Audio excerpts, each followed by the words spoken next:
자, 윤석열 대통령에 대한 탄핵 심판으로 좀 넘어가 보죠. 자, 윤 대통령의 선고길 정말 언제일까?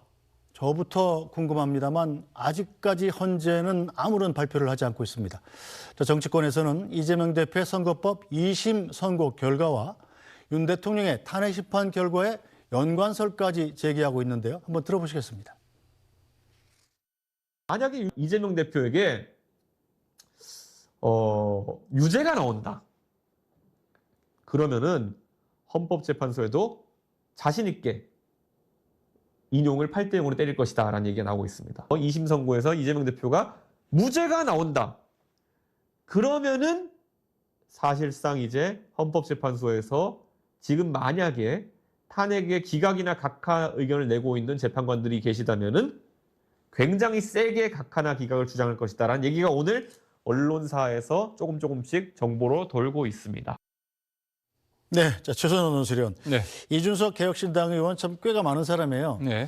이 쉽게 얘기해서 법원이 이재명도 살렸으니까 윤석열도 살릴 것이다. 뭐 이런 얘기인데 최선원 논술위원도 좀 들은 바가 있습니까?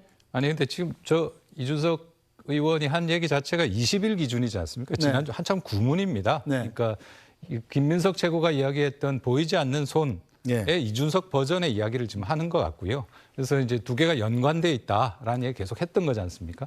근데 뭐 지금 이제 그 이준석 의원 얘기 중에 후반부에 나오는 이제 그렇다면 무죄가 나오면 그 헌법재판관들 가운데에서 굉장히 기각이나 각하를 주장하는 사람들이 강하게 주장할 것이다라는 얘기가 저는 이제 지금 보수 진영의 정서를 대변하는 이야기일 수 있다고 생각해요. 그래서 어제 이재명 대표 이제 무죄 선고가 나온 이후에 뭐 SNS나 각종 이런 데를 보면 이제 보수 성향의 이용자들 같은 경우에 진짜 이재명을 막기 위해서라도 탄핵에 반대해야 되나 뭐 이런 글을 올리는 사람들이 꽤 있었어요. 그러니까 보수 진영의 전체적인 분위기가 뭐 아까 이제 함 대변인은 이재명 때리기가 제일 전략 아니라고는 하셨지만 이야기하다 보면 결국 이재명으로 돌아가지 않습니까? 지금 보수 진영의 전체적인 정서가 탄핵하면 이재명한테 좋은 건데 어떻게 탄핵을 해? 여기에 대한 반대 정서가 사실 그동안 가장 컸던 거지 않습니까? 그 연장선에서 이제 방금 같은 이야기가 계속 나오고 있다라고 생각이 되는데 글쎄요. 지금 현재 명백한 사실 하나는 헌법재판소가 변론 종결한 지 지금 이제 다음 주면 5주가 넘는데 전례에 비해서 굉장히 늦어지고 있다. 이건 명백한 사실이고 그 늦어지고 있는 이유가 그럼 뭐냐?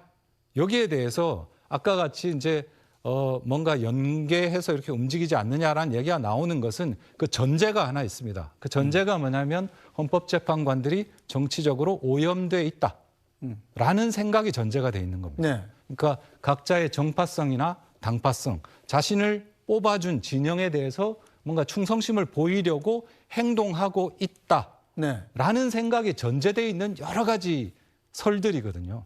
그래서 모릅니다. 좀 알 수는 없습니다만은 결국 최종적인 선고를 보면 어떤 것인지 이제 결과적으로 우리가 알 수 있겠죠. 지금은 전부 추정일 뿐입니다. 근데 글쎄요, 저는 헌법재판소가 대한민국 헌법 수호의 마지막 관문입니다. 근데 그런 사람들이 진짜 그런 정치적으로 오염된 생각 때문에 그렇게 하고 있다.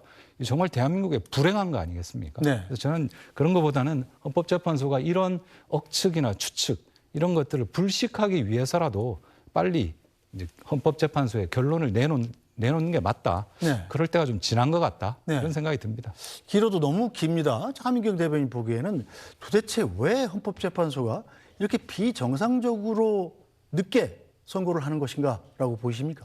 제가 지난번에 저희 뉴스 브리핑 나왔을 때도 제가 말씀드렸는데 저는 이제 빨라야 3월 말 아니면 이제 4월로 본다 이렇게 말씀을 드렸었습니다. 이유는 지금 이제 평의를 계속 갔는데 아마 이제 그 평의 내용이 아예 전혀 이제 만장일치면 좋겠지만 왜냐면 누구도 비난받지 않을 수 있잖아요. 그런데 그렇게 만장일치가 되는 게 아니라 계속해서 의견이 모아지지 않고 있다. 이렇게 이제 전해지고 있는 것 같습니다. 그럴 만큼 지금 이제 한덕수 총리에 대해서 이제 탄핵 심판 선고를 보면은 정계선 이제 헌법재판관만 이제 인용 결정을 냈고 나머지는 다 기각을 내지 않았습니까? 그리고 앞선 이제 선고에서도 보면 여러 재판관들이 본인들의 의견을 이제 제대로 내고 있습니다. 그런데 지금 이제 각하 이제 의견이 조금 나오고 있는 그런 부분들은 한덕수 총리 때 저희들이 이제 각하설이 나올 수 있겠다라고 얘기를 했는데 이유는 사실 정족수뿐만이 아니라 그 탄핵 심판 그러니까 탄핵 소추를 할 때 국회 측에서 원래는 내란죄를 넣었었는데 그 부분을 뺀 부분을 어떻게 판단을 할 것인가 다들 기대하고 기다렸는데 그 부분에 대해서는 판단을 하지 않았습니다. 아무런 힌트도 안 줬죠. 그렇죠. 그런데 윤석열 대통령 때는 이게 내란죄가 탄핵 소추의 80% 이상을 내란죄가 이제 포함되고 있는데 갑자기 국회 측에서 슬그머니 뭐 헌법재판관 뭐 이런 거 힌트를 준 마냥 사실은 뺐는데 그 부분에 대해서 적법 요건의 판단이 반드시 있어야 되는 그런 상황이기 때문에 아마 그런 요건들을 이제 판단을 한다라고 한다면 각하설이 상당히 많고 각하설이 있다라고 한다면 그 중간에 이제 어떤 내용들에 대한 판단 없이 사실 적법 요건 앞에서 이제 끝나는 것입니다. 그렇기 때문에 일부는 인용 의견이어서 네. 그 부분에 대한 평의 내용이 있었을 거라고 생각이 들고 네. 일부는 또 기각 의견이기 때문에 또 그 반대되는 의견이 있을 거고 그리고 또 각하에 대한 재판관들이 있기 때문에 아마 이 정족수 면에서 네. 좀 어떻게 서로 간에 이제 설득을 하고 있는 그런 과정이 아닐까 그런 생각이 들고요.